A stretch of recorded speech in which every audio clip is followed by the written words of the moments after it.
So we are here at the Shelbourne Museum, a really lovely museum in Vermont, Burlington, Vermont. And part of our drawing lessons are going to be discovering the small to the large. So the first thing we're going to choose is this tiny little ladybug. Hello, little ladybug, ladybug. Hello, little ladybug. The first thing I like to remember when I start drawing is to remember the geometric shapes. The more basic, the better, so we start with circles, triangles, and squares. By using these basic shapes to outline the general composition, we simplify it. And by simplifying it, we make the drawing process easier to understand. So we're basically starting with the macro approach, starting with the bigger parts of the composition. In this case, I'm using circles basically to draw the entire composition from big to small. And once I have a rough composition laid out with these geometric shapes, I can start to add detail.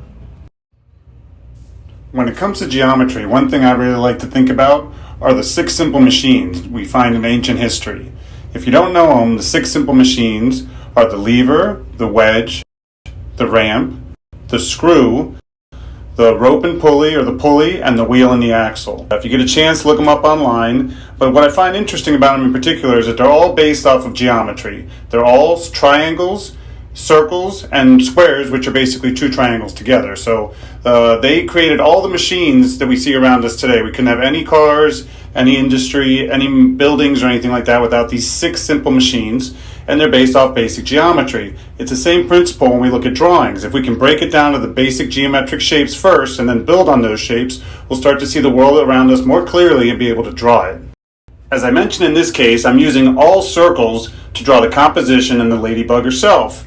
It's a basic way to look at it. The basic things are the most simplest things, and the simplest things make up the most complex things. So by understanding things in a simple way, I really feel we can understand the more complex system that way. So I encourage you to go outside, see if you can find a ladybug or two, go online, do some reference, find out more about these cool little insects, get some of those reference photographs, put them around you, and first look at the big geometric shapes and the little geometric shapes and make them up, just circles for now. Create that grid or that composition based on what you're looking at, and from there start to fill in the details. And once you do, I encourage you to sing the song too. Hey little ladybug, hey little ladybug, little ladybug.